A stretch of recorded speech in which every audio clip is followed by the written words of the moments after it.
Willkommen. Hier ist Geschichte und Schlaf. Bevor wir unsere gemeinsame Reise in die Vergangenheit antreten, falls du dies auf dem Handy ansiehst, kannst du in den YouTube-Einstellungen unter Schlaftimer die Option Ende des Videos wählen.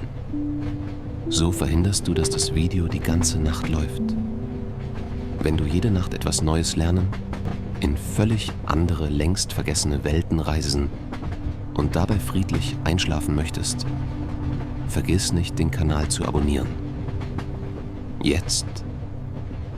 Nimm dir einen Moment, um wirklich hier anzukommen. Übrigens, schreib mir doch gerne mal in die Kommentare, um wie viel Uhr und aus welcher Stadt du mir gerade zuhörst. Das würde mich wirklich sehr interessieren. Und nun, lass uns mit der Geschichte beginnen.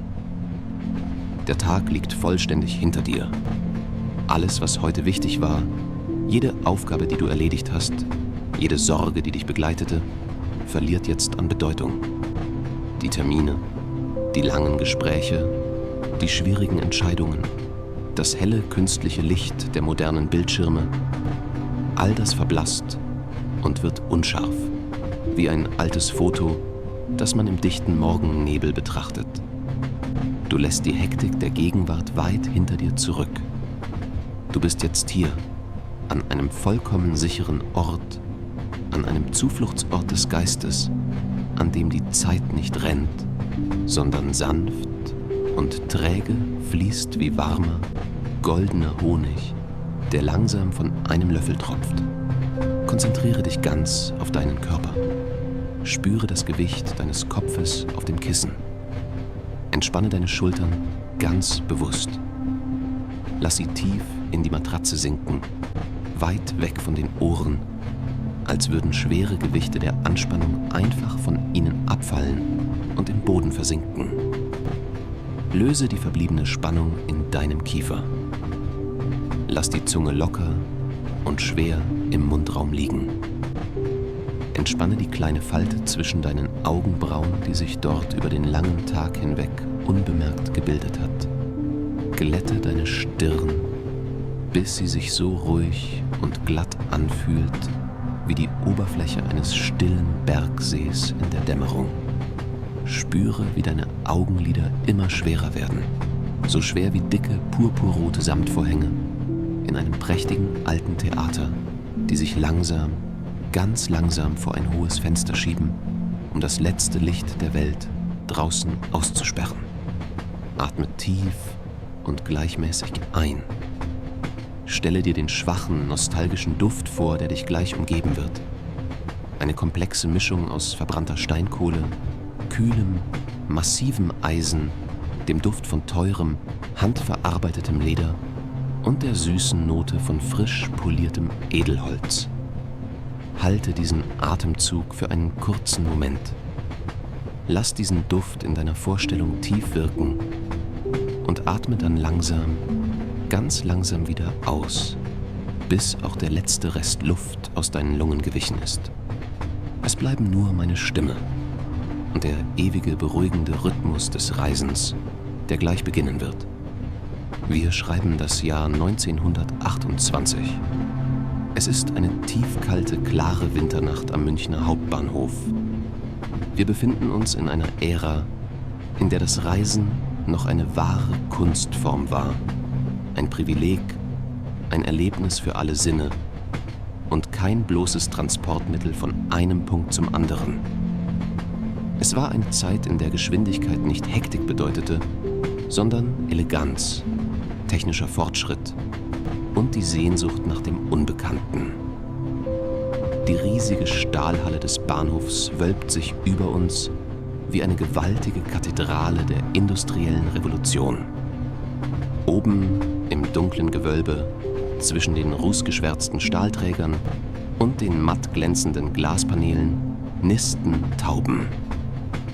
Sie schlafen tief und fest, völlig ungestört vom gedämpften Lärm der wenigen Reisenden, die sich so spät noch auf den Bahnsteigen aufhalten. Draußen, jenseits der großen Glasfronten der Halle, fallen dicke, schwere Schneeflocken vom schwarzen Nachthimmel. Sie fallen lautlos, dicht und unaufhörlich. Sie legen sich wie eine weiße, dämpfende Decke über die Schieferdächer der bayerischen Metropole, über die kunstvoll geschmiedeten gusseisernen Gaslaternen, die ein warmes, flackerndes Licht werfen, über die leeren Straßen und Plätze der Stadt, über die ganze Welt. Die Luft hier in der offenen, weiten Halle ist eisig. Sie ist von einer kristallklaren Reinheit, fast metallisch in ihrer Frische und beißt ganz leicht in der Nase beim Einatmen. Wenn die Menschen sprechen oder atmen, entstehen kleine weiße Wolken, die im gelben Licht der riesigen Bahnhofsuhr tanzen und sofort wieder in der Dunkelheit verwehen. Aber du verspürst keine Eile und du frierst nicht. Dein schwerer Mantel aus hochwertiger Wolle hält dich wunderbar warm. Dein Schal ist fest und weich um deinen Hals gebunden. Deine ledernen Handschuhe schützen deine Hände vor der klirrenden Kälte. Du stehst am Bahnsteig 12, allein und vollkommen ruhig, direkt vor dem majestätischsten Zug dieser ganzen Epoche, dem legendären Nachtzug durch die Alpen. Ganz vorne, an der Spitze dieses langen, dunklen Zuges, steht die Maschine, die dieses technische Wunder überhaupt erst möglich macht. Die Schwarze Riese. Eine Dampflokomotive der legendären Baureihe 01, das Stolzstück der Reichsbahn. Sie ist nicht einfach nur eine kalte Maschine aus Eisen. Sie wirkt in dieser Winternacht wie ein lebendes, atmendes Wesen aus schwerem Stahl, heißem Öl und verborgenem Feuer. Du gehst ganz langsam auf sie zu, fasziniert von ihrer rohen, momentan noch schlafenden Kraft. Die Treibräder sind beeindruckend. Sie sind mannshoch, aus glänzendem rotem Stahl gefertigt und stehen bereit, hunderte Tonnen von Gewicht über die steilsten Pässe zu bewegen. Du betrachtest das komplexe Gestänge, die massiven Pleuelstangen, die jetzt noch stillstehen, aber gleich eine kraftvolle Symphonie der kontrollierten Bewegung beginnen werden. Du hörst ihr schweres, gleichmäßiges Atmen. Die Luftpumpe an der Seite der Lokomotive arbeitet mit einem langsamen, fast hypnotischen Schlag, wie ein Herzschlag aus purem Metall.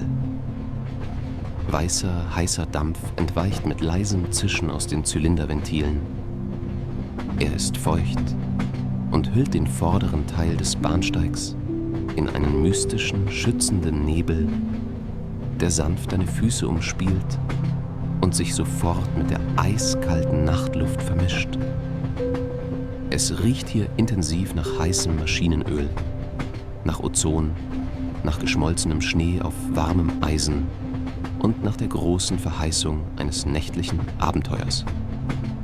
Wenn du ganz genau hinsiehst, erkennst du unter dem massiven, runden Kessel ein pulsierendes, tiefrotes Glühen, das sich in den frischen Schneeflocken auf den Schwellen widerspiegelt.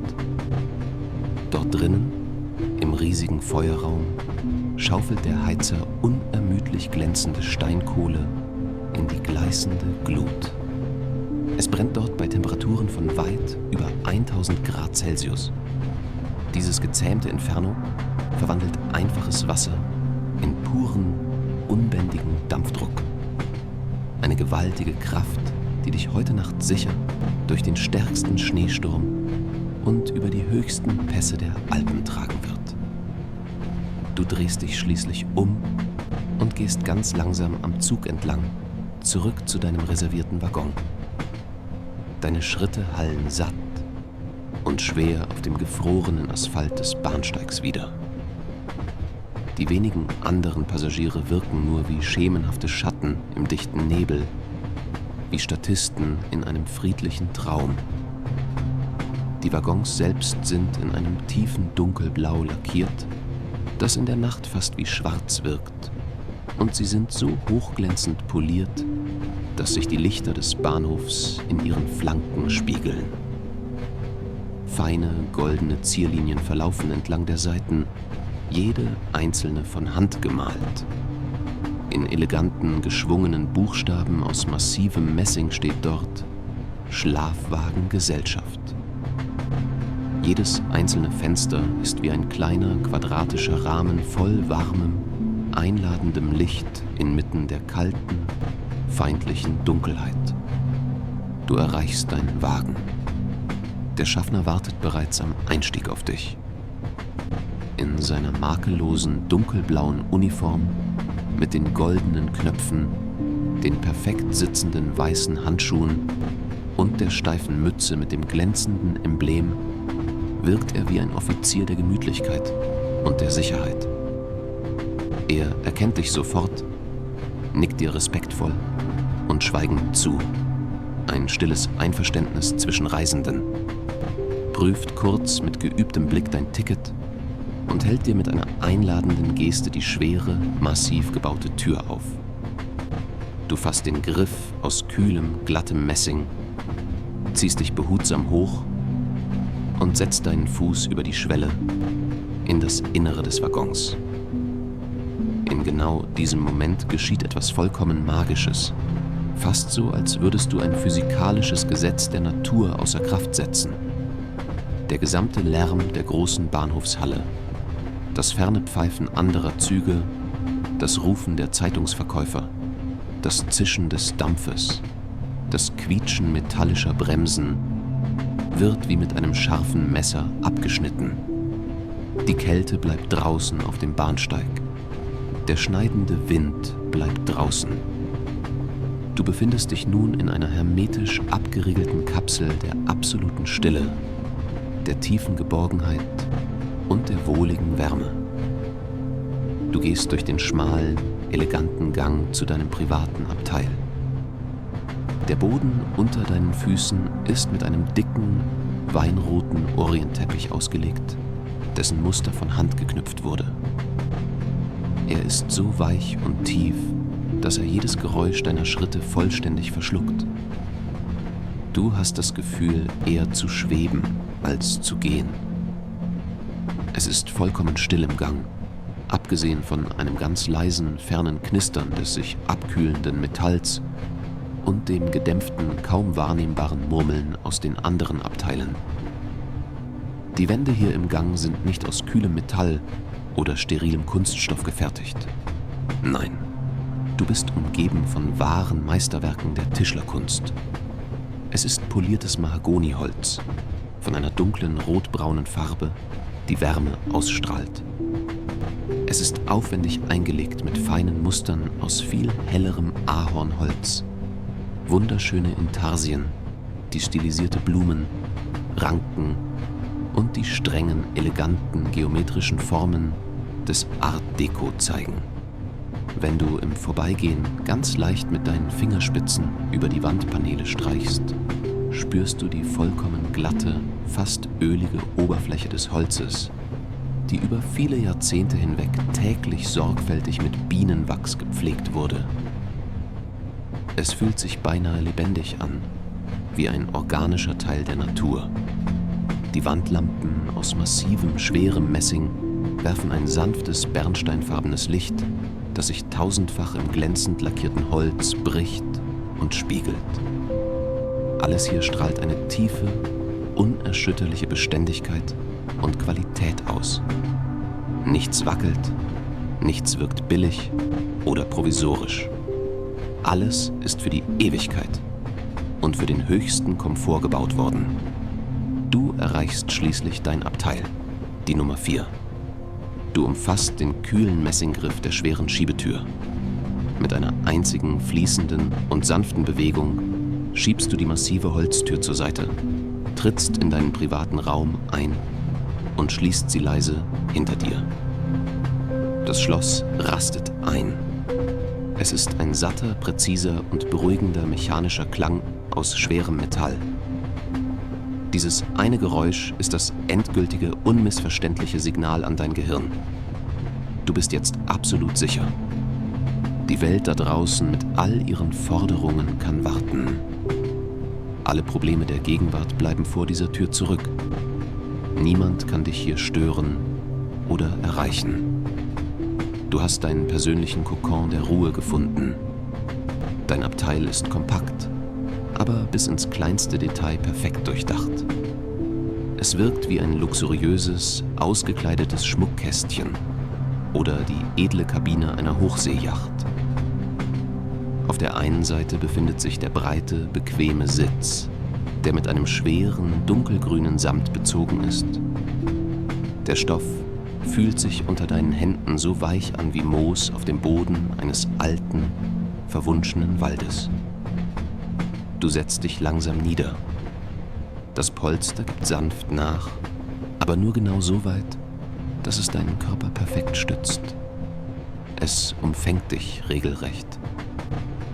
Du lehnst deinen Kopf gegen die weich gepolsterte Rückwand, schließt für einen Moment die Augen und atmest tief aus. Du merkst, wie deine Schultern noch ein Stück tiefer sinken. Auf der gegenüberliegenden Seite befindet sich ein kleiner, eleganter Waschtisch, der geschickt unter einer klappbaren Platte aus poliertem Holz verborgen ist. Daneben gibt es einen klappbaren Tisch direkt am Fenster, auf dem eine kleine Lampe mit einem klassischen grünen Glasschirm steht. Über dir siehst du ein Gepäcknetz, das aus kunstvoll geflochtenen goldenen Kordeln besteht und in dem dein Koffer sicher und fest ruht. Ein kleiner Heizkörper aus Gusseisen, der unter dem Fenster angebracht ist, strahlt bereits eine sehr wohlige, gleichmäßige Wärme ab, die an deinen Beinen hochsteigt und den gesamten Raum füllt. Draußen auf dem Bahnsteig ertönt nun der durchdringende, schrille Pfiff des Schaffners. Es ist ein langes, in der kalten Nacht weit hallendes Echo, das den gesamten Bahnsteig entlang rollt und schließlich in der Ferne verebbt. Schwere Türen werden nacheinander zugeschlagen. Ein satter, metallischer Klang folgt auf den nächsten. Und dann spürst du es. Einen ersten, ganz zarten Ruck. Es ist kaum wahrnehmbar, eher wie das tiefe Einatmen eines sehr großen Tieres. Die gewaltige Kraft der fernen Lokomotive erreicht nun endlich deinen Waggon. Du spürst, wie die massiven Stahlpuffer zwischen den einzelnen Wagen langsam zusammengedrückt werden. Die riesigen Treibräder der Lokomotive finden nun festen Griff auf dem eiskalten Stahl der Schienen. Die komplexen Pleuelstangen setzen sich in eine erste, langsame Bewegung. Mit gewaltigem Druck schießt der heiße Dampf in die Zylinder der Maschine. Zuerst geschieht alles unglaublich langsam. Der Zug setzt sich so sanft in Bewegung, dass du es fast nur an den Lichtern draußen bemerkst, die beginnen am Fenster vorbeizugleiten. Dann wird die Bewegung stetiger.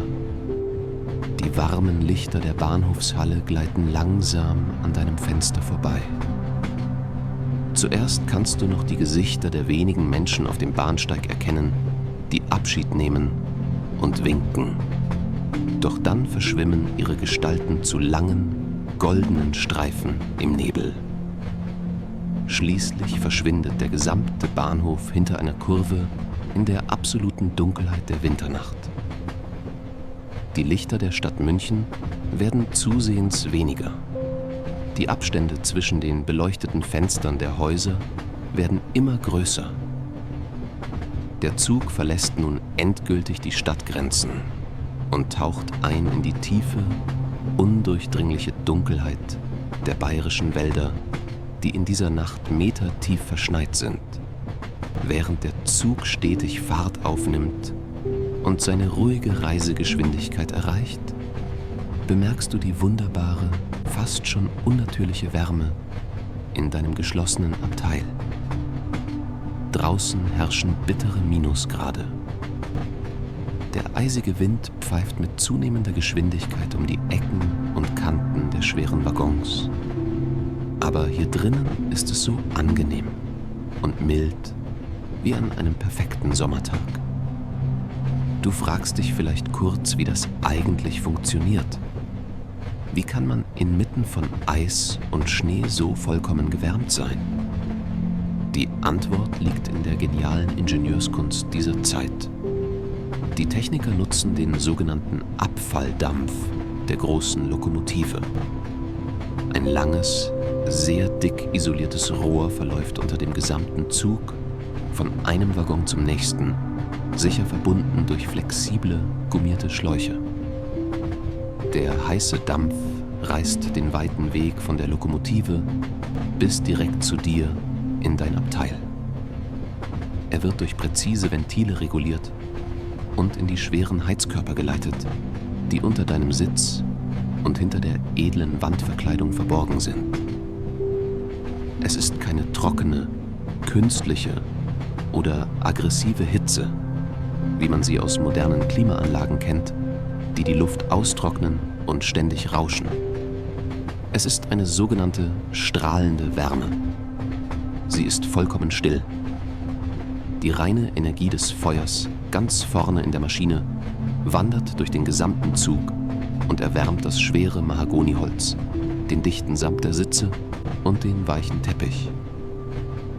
Das Holz speichert diese natürliche Wärme wie ein alter Kachelofen und strahlt sie ganz sanft und gleichmäßig an deinen Körper zurück. Du fühlst dich, als wärst du sicher im Bauch eines großen, schützenden und lebendigen Wesens geborgen. Du bist direkt mit der Maschine verbunden, ein Teil eines vollkommen geschlossenen Kreislaufs der Energie. Du lehnst dich tief zurück und blickst hinaus aus dem Fenster in die Dunkelheit. Die Welt draußen ist jetzt nur noch ein abstraktes, vorbeiziehendes Gemälde aus den Farben Schwarz und Weiß. Verschneite Tannenbäume huschen wie dunkle Geister an dir vorbei. Ihre Äste hängen schwer und tief unter der Last des frisch gefallenen Schnees. Manche biegen sich fast bis zum Boden herab. Der Schnee wird durch den Fahrtwind des Zuges in wilden Spiralen aufgewirbelt.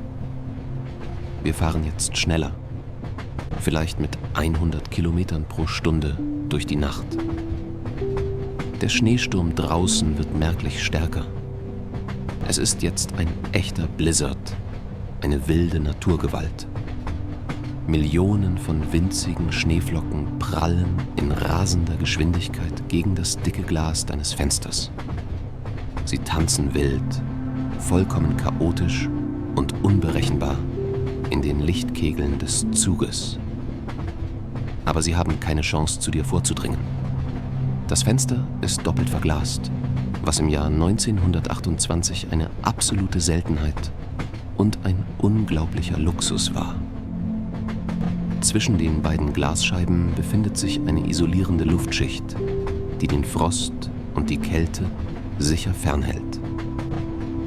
Wenn du deine Hand ganz nah an das Glas hältst, spürst du die Kälte nur noch als eine ferne, vage Erinnerung, wie einen hauchdünnen Atemzug. Du siehst die volle Kraft des Sturms, du beobachtest das tosende Chaos der Natur direkt vor deinen Augen, aber du fühlst ausschließlich die unerschütterliche Geborgenheit und Wärme der Technik.